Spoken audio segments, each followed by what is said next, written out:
নমস্কাৰ, মোৰ নাম সাকিব মণ্ডল। মই ভটগাঁও এম ই স্কুলৰ অষ্টম শ্ৰেণীত পঢ়ো। নমস্কাৰ, মোৰ নাম জয়দা বেগম। মই ভটগাঁও এম ই স্কুল অষ্টম শ্ৰেণীত পঢ়ো। নমস্কাৰ, মোৰ নাম সুমালিয়া পাৰভিন। ময়ো ভটগাঁও এম ই স্কুলৰ অষ্টম শ্ৰেণীত পঢ়ো। আজি আমি তিনিও মিলি এটা ওয়াটাৰ কৰ্পোৰেশন তৈৰি কৰেছি, একটা নমুনা তৈৰি কৰেছি।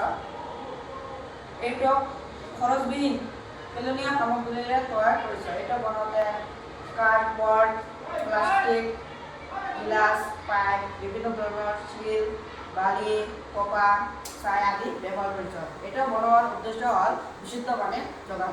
বিভিন্ন গ্ৰামাঞ্চলৰ মানুহৰ পুখুৰী, দমকলৰ আদিৰ পৰা পানী পান কৰে, য'ত বিভিন্ন ধৰণৰ বেমাৰৰ বীজাণু আদি থাকিব পাৰে, যাৰ ফলত আমাৰ বিভিন্ন বেমাৰ আজাৰ আদি হ'ব পাৰে।